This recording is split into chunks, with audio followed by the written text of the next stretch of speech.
वालेकुम स्टूडेंट्स। आज बात करेंगे हम कुछ मिस्टेक्स के ऊपर जो अक्सर स्टूडेंट्स करते हैं फिजिक्स के पेपर में, और उनकी कुछ करेक्शंस हैं। कोशिश करूंगा कि उनको सबको इंक्लूड करूँ इस प्रेजेंटेशन में और इस वीडियो में। तो चलते हैं पहली मिस्टेक की तरफ।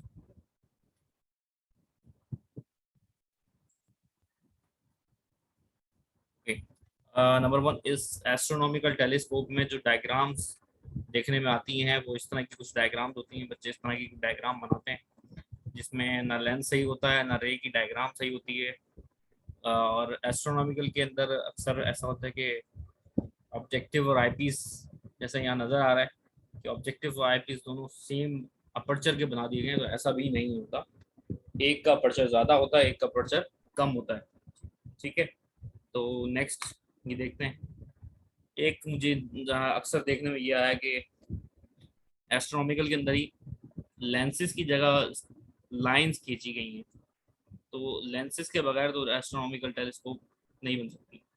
के तो बेहतर ये है कि उसकी डायग्राम, करेक्ट डायग्राम ये नजर आ रही है आपको कि उसके अंदर ऑब्जेक्टिव बना हुआ है, आईपीस बना हुआ है, और एफओ और एफई जो है वो ओवरलैप करते हुए नजर आ रहे हैं। लाइट रेस फ्रॉम इन्फिनिटी आके फोकस हो रही है एफओ के ऊपर। ठीक है, और यहीं से आपके पास आईपीस का एफई शुरू हो रहा है, और ये आईपीस जो है वो क्या कर रहा है, इसकी इमेज बना रहा है इन्फिनिटी के ऊपर। तो फोकल लेंथ ऑफ ऑब्जेक्टिव ये यहाँ से यहाँ तक है, और आईपीस की तो फोकल लेंथ है वो यहाँ से यहाँ तक है। इन दोनों को मिला के लेंथ ऑफ द टेलीस्कोप कह रहे हैं। और जहाँ तक देखने वाली बात यह है कि इन दोनों लेंसेज का अपर्चर में और फोकल लेंथ में फर्क है।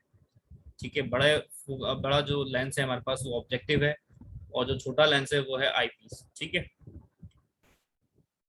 नेक्स्ट, कंपाउंड माइक्रोस्कोप के अंदर भी कुछ इस तरह की डायग्राम नजर आती हैं। ज़्यादातर मिस्टेक्स ये होती हैं कि डायग्राम बहुत कंसाइज, बहुत छोटे पैमाने पे बनाई जाती है। तो मैं ये रेकमेंड करूँगा स्टूडेंट्स को कि जितनी भी डायग्राम्स एस्ट्रोनॉमिकल और कंपाउंड की हैं खास तौर पे, ये एक सिंपल साफ सुथरे पेज पे बनाएं, कॉपी की परवाह नहीं करें। ठीक है, एक साफ सुथरे पेज पे रे डायग्राम बनाएं बिल्कुल क्लियर, जिसमें कंपाउंड का ऑब्जेक्टिव का अपर्चर नजर आ रहा है कि आईपीस के अपर्चर से छोटा है। ठीक है, सेम है, इसकी फोकल लेंथ बताई गई है। यहाँ पे फोकल लेंथ है, और जो ऑब्जेक्ट रखा गया है वो फोकल लेंथ ऑफ ऑब्जेक्टिव के बाहर रखा गया है। ठीक है, इसी तरह जो आईपीस की बात हो रही है, आईपीस की फोकल लेंथ यहाँ नजर आ रही है, और आईपीस की फोकल लेंथ के अंदर इस ऑब्जेक्टिव की इमेज बन रही है, वो भी इन्वर्टेड। ठीक है, मैग्नीफाइड भी है, ए बी ऑब्जेक्ट था उसकी इमेज बनी है, A dash B dash, inverted and magnified. ठीक है, और सारे नाम देखें आप, जो ट्राइंगल में आपने डेरिवेशन देखनी है कि ओ ए बी, ये जो ट्राइंगल बनाते हैं अल्फा बीटा, ये सारी चीजें मौजूद होनी चाहिए आपकी डायग्राम के अंदर, तब आपकी जाके डायग्राम कंप्लीट होती है। ठीक है, तो फोकल लेंथ ऑफ आईपीस के अंदर अगर ऑब्जेक्ट रखा जाए तो उसकी इमेज कैसी बनती है, इमेज जो है इमेजनरी बनती है और वर्चुअल बनती है। ठीक है, यहाँ पर आ गई ये इसकी, और जो है मैग्नीफाइड हमारे पास इमेज आ गई हमारे पास इसकी। तो कुछ लेबलिंग जो है बच्चे कम कर रहे हैं, अक्सर ये भी देखने में आया कि यहाँ से यहाँ तक की जो लेंथ बताई गई है वो फोकल लेंथ है। ऑब्जेक्ट से लेकर जो लेंस तक की डिस्टेंस है वो बताया जा रहा है ऑब्जेक्ट डिस्टेंस। इसी तरह ऑब्जेक्ट लेंथ से लेकर जो इमेज तक का डिस्टेंस है वो बताया जा रहा है इमेज डिस्टेंस क्यू। ठीक है, इसी तरह फिर यहाँ से इस वाले लेंस से, आईपीस के लेंस से एफ ई तक का डिस्टेंस एफ ई आ गया। ठीक है, उसी तरह ऑब्जेक्ट लेंस से, आईपीस लेंस से इस ऑब्जेक्ट तक का डिस्टेंस, ये जो ऑब्जेक्ट नजर आ रहा है इसको, इस आईपीस को, ए डैश बी डैश, यहाँ तक का डिस्टेंस बताया गया है पीई। ठीक है, और इस लेंस से इस इमेज तक का डिस्टेंस बताया गया है क्यूई। ठीक है, तो हमारे पास ये आ गया क्यूई, और उसके बाद हमने क्या कहा, लेंसेज के बीच में जो डिस्टेंस है वो है क्यू ओ प्लस पीई, ये आ गया लेंथ। ठीक है, तो ये हमारे पास डायग्राम कंप्लीट होती है। नेक्स्ट है, डोपलर में भी अक्सर बच्चे करते हैं कि भी ना डायग्राम बना रहे हैं ना कंक्लूजन लिख लें। ठीक है, तो इसके अंदर इस तरह की कोई डायग्राम बनेगी, देख लें कि जब जो भी केसेस आपके पास 6 केसेस हैं, 6 केसेस की अलग अलग डायग्राम है, तो ऐसी डायग्राम बना लें एक आप छोटी सी, और रिजल्ट के नाम पे लिख लें, कंक्लूजन लिख लें, इसमें बताएं फ्रीक्वेंसी क्या हो रही है, इंक्रीज हो रही है, साउंड कैसा हो रहा है, ग्रेव ग्रेव हो रहा है, श्रिल हो रहा है, क्या हो रहा है। इस रिजल्ट में आप अपने कंक्लूजन में ये लिखेंगे। नेक्स्ट डबल स्लिट एक्सपेरिमेंट में एक डायग्राम मुझे नजर आई, ये कोई इस तरह की डायग्राम बनी थी, ये डायग्राम ना बनाए, इसके बजाय आप ये वाली डायग्राम बनाएं जिसमें रे डायग्राम है, जैसे कह सकते हैं आप इसको कि रे 1 और रे 2 दोनों बताई गई हैं और इनके बीच का डिस्टेंस बताया गया, स्लिट्स के बीच का S1 और S2 के बीच का डिस्टेंस D बताया गया है, और सेंटर पॉइंट से जो जहां पर इमेज मिल रही है हमें P पॉइंट पे, इस तक का डिस्टेंस Y बताया गया है, और स्लिट से स्क्रीन तक का जो डिस्टेंस है वो बताया गया L। ठीक है, एक ट्राइंगल बनाया गया, इस तरह का ट्राइंगल अलग अलग से निकाल के दिखा दें तो और अच्छा हो जाएगा। ठीक है, ये डायग्राम मेरे ख्याल से इस डबल स्लिट एक्सपेरिमेंट में किसी काम की नहीं है। ठीक है, ज़्यादा बेहतर है कि आप ये रे डायग्राम बनाएं। ठीक है, उससे जो आपके जो है वो टॉपिक को कंसिडर किया जाएगा। ओके, नेक्स्ट है आपके पास variation of g with depth. तो इसमें अक्सर जो है वो आपसे जब ग्रेविटी जीरो हो रही है डेप्थ के अंदर, तो वो केस पूछा जाता है और बच्चे जो है ना यहीं तक डेरिवेशन छोड़ देते हैं। उसमें केस क्या है कि जब आप अर्थ के अंदर जाएं और इतना अंदर जाएं कि उसकी जो डेप्थ है वो रेडियस ऑफ अर्थ के बराबर हो जाए। ठीक है, तो आप ये बताएं कि ग्रेविटी जीरो होगी या नहीं होगी। इस केस में आपने क्या करना है, डेरिवेशन में यहीं से लेकर चलना है आपने। ठीक है, तो डी को बराबर करना है आर ई के, और जो फॉर्मूला है हमारे पास 1 minus g upon R E, तो यहाँ पर हम पुट करेंगे R E upon R E into g. ठीक है, तो 1 माइनस 1 हो जाएगा इंटू 0 हो जाएगा, 0 मल्टीप्लाई बाय जी कितना हो जाएगा 0।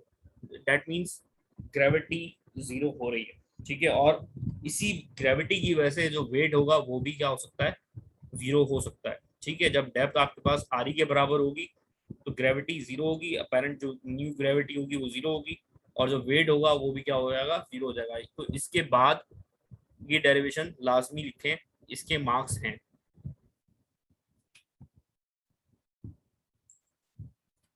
नेक्स्ट आपके पास इंक्लाइन प्लेन में बड़ी अजीबो गरीब डायग्राम देखने को मिल रही है ज़्यादातर, तो उसमें पता ही नहीं है फोर्सेस का ओरिजिन कहाँ से होता है। भाई सेंटर ऑफ बॉडी से फोर्सेस का ओरिजिन होता है। ठीक है, फॉर एग्जांपल अगर आपने ब्लॉक रखा है इस इंक्लाइन के ऊपर, तो ना इसके बीच में एंगल बताया गया है, यहाँ एंगल बताते हैं, ना इनकी फोर्सेस हैं, नॉर्मल रिएक्शन, फ्रिक्शन, एक्सेलरेशन जो बॉडी नीचे की तरफ कर रही है, ना वो ओरिजिन से आ रही है, सेंटर ऑफ बॉडी से आ रही है, ना उनकी कोई डायरेक्शन सही बताई जा रही है। ठीक है, तो ये इस तरह की एक डायग्राम बना लें आप जिसमें एम जी यानी कि वेट और उसका resolution M G cos theta और इसके साथ एम जी साइन थीटा। ठीक है, इस तरह की एक डायग्राम बना लें और यहाँ पर आप थीटा मेंशन करें, यहाँ थीटा मेंशन करें क्योंकि दोनों एंगल सेम है। ठीक है, और यहाँ पर आप frictional force centre of body से जो है वो फोर्सेस का जो है वो ओरिजिन दिखाएं। ठीक है, एक ये गलती नजर आई मुझे। डायमेंशन में बहुत बच्चे जो है वो डायमेंशन को हल्का लेते हैं, 5 नंबर की 4 नंबर की डायमेंशन आती हैं, और उसमें आप क्या करते हैं, आप डेरिवेशन शुरू करते हैं यहाँ से के की वैल्यू पुट करी, ना ये बताया कि भाई किसकी डायमेंशन क्या है, किस तरह हो रहा है सवाल, और ये 3-4 लाइनों के अंदर आप समझते हैं कि 2.5 नंबर आपको मिल जाएंगे या 4 नंबर में से 2 नंबर आपको मिल जाएंगे। तो ऐसा नहीं है भाई, ऐसा करने के लिए आपको के की डायमेंशन जिस तरह यहाँ पर प्रूव हुई है, आपने हुक्स लॉ लगाया, उसके बाद एफ इक्वल टू के एक्स से के की डायमेंशन प्रूव करिए, पहले डायमेंशन निकालिए के की, उसके बाद पुट करिए, उसके बाद इसको सॉल्व किया, उसके बाद प्रूव हुआ है। और यहाँ देखें सारी चीजें बहुत बहुत ज्यादा क्लियर मेंशन है, 2 pi is a dimension less quantity and the dimension of के इज गिवन एज। ठीक है, तो के की डायमेंशन निकाला सेम एज, इस तरह की एक डायमेंशन मैंने एक पेपर में दी थी और इस तरह का रिजल्ट कुछ समझ में आया बच्चों का, तो उन्होंने भी जो है वो डायमेंशन कैपिटल जी की डायमेंशन निकालने के बजाय डायरेक्ट पुट किया और यहाँ से 4 स्टेप के अंदर वो समझ रहे थे कि 2 नंबर मिल जाएंगे। ठीक है, तो ये बेहतर ये है कि आप ये पूरा स्टेपिंग करें, उसके साथ आपको मार्क्स मिलेंगे। ठीक है, जो नया रिड्यूस सिलेबस है उसके अंदर जाहिर सी बात है 5 नंबर का सवाल आ रहा है, तो 5 नंबर के लिए आप एटलीस्ट इतनी मेहनत जरूर करें। तो ये कैपिटल जी की डायमेंशन आप निकालें और ये जरूर बताएं कि भाई किसकी डायमेंशन क्या है। ठीक है, जैसे एम ई की मास है तो कैपिटल एम पुट करेंगे, आर ई जो है वो रेडियस है, एक तरह का डिस्टेंस है तो कैपिटल एल पुट करेंगे। इस तरह की डायमेंशन आप जरूर बताएं। एक सवाल है law of conservation of angular momentum. अच्छा, बच्चे ज्यादातर एंगुलर मोमेंटम को लीनियर मोमेंटम समझते हैं, बहुत सारे बच्चों ने, मेरे पास ऐसा हुआ कि बहुत सारे बच्चों की कॉपीज मैंने देखी, तो यहाँ पर जो है वो कंजर्वेशन ऑफ एंगुलर मोमेंटम के अंदर लीनियर मोमेंटम पुट किया गया है और पूरी पूरी डेरिवेशन बच्चों ने लिख दी है, जबकि एंगुलर मोमेंटम चैप्टर नंबर 5 की डेरिवेशन है और ये पूरी डेरिवेशन है जिसमें आपने डेरिवेटिव लिया है और ये सारी डेरिवेशन कंप्लीट हो रही है। आपकी लीनियर मोमेंटम की डेरिवेशन चैप्टर नंबर 3 से है, एंगुलर मोमेंटम चैप्टर नंबर 5 से। ठीक है, angular momentum is a different topic, तो इस चीज़ का ज़रा ख्याल रखें। बहुत सारे बच्चों की मुझे मिस्टेक्स नजर आई थी, ये फाइनल पेपर में नहीं हो चाहिए। ठीक है, ये कुछ मिस्टेक्स थी जो मैंने आपसे डिस्कस करनी थी। Thank you. उम्मीद है कि आपको जो है अपनी करेक्शंस कर लेंगे आप लोग और इंशाल्लाह पेपर में अच्छे मार्क्स लेंगे।